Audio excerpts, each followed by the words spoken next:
Welcome back to my channel Shanti Sudha అని. టాపిక్ అయితే మనము ఒక ఇంపార్టెంట్ టాపిక్ అయితే మీ ముందుకు తీసుకొచ్చానండి. అసలు ఇంపార్టెంట్ టాపిక్ అంటే ఈ మధ్య జరుగుతున్నటువంటి ఒక ఇన్సిడెంట్ అయితే మనకి అందుబాటులోకి వచ్చింది. అసలు కారుణ్య మరణం అంటే ఏంటి? అసలు కారుణ్య మరణం అనేది మనకు ఎవరికీ ఇంతవరకు తెలిసుండదు. సో, దాని గురించి ఈరోజు మనము చర్చించుకుందాం. కారుణ్య మరణం అంటే తీవ్రమైన అనారోగ్యంతో బాధపడుతూ బ్రతికే అవకాశం లేని వ్యక్తికి వారు అనుమతితో వైద్యుల్ని నొప్పి లేకుండా సులభంగా మరణాన్ని ప్రసాదించడం అనేది కారుణ్య మరణం అంటారు. దీన్ని మెర్సీ క్లినిక్ అని కూడా పిలుస్తారండి.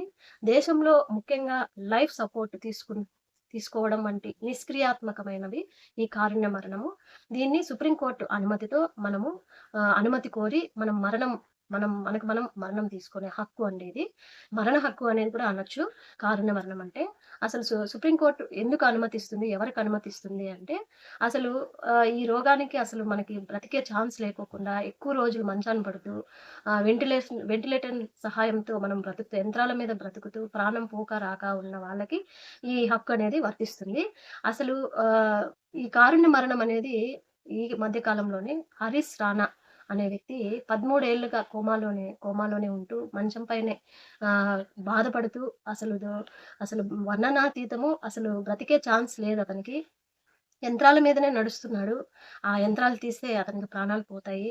అలాంటి సిట్యుయేషన్‌లో తల్లిదండ్రులు చాలా బాధని అనుభవిస్తూ, అతడు కూడా బాధను అనుభవిస్తూ, ప్రమాదవశాత్తు ఆయన పైనుంచి 4వ అంతస్తు నుంచి కింద పడిపోవడం జరిగింది. అప్పుడు పడిపోయిన వెంటనే ఆయనకు కోమాలోకి వెళ్ళడం జరిగింది. ఆ జరిగినటువంటి పరిస్థితిగా కోమాలోనే ఉన్నాడు.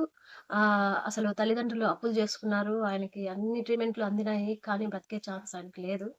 బ్రతకడమే కష్టం అంటున్నారు. యంత్రాలుంటే ఆయన కొన ఊపిరి ఆడుతూ ఉంటుంది. పని చేయలేని స్థితి, కళ్ళు తెరవలేని స్థితి, యంత్రాలపైనే ప్రాణాపాయ స్థితిలో ఉన్నాడు. అలాంటి వ్యక్తి వాళ్ళ తల్లిదండ్రులు వెళ్లి సుప్రీం కోర్ట్‌కి ఆశ్రయించి కారుణ్య మరణాన్ని ఆశ్రయించారు.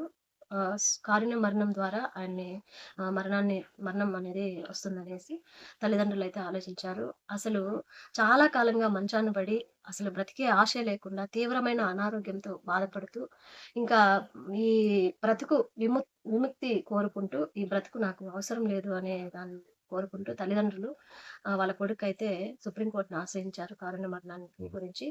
రోగి కోరిక మేరకు లేదా కుటుంబ సభ్యుల కోరిక మేరకు ఈ కారుణ్య మరణాన్ని సుప్రీం కోర్టు అనుమతిస్తుంది.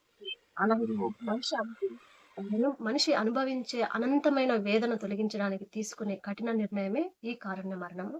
తి ఈ అసలు ఈ జడ్జి గూడా ఈ తీర్పునిస్తూ కన్నీళ్లు పెట్టుకున్న సిట్యుయేషన్ అయితే మనం చూస్తున్నాము. అసలు దేశంలోనే తొలి మరణంగా ఈ కారుణ్య మరణాన్ని గుర్తించారండి. ఈ ఈ బాధ అయితే వర్ణనాతీతము. అసలు ఎవరికీ రాకూడదు.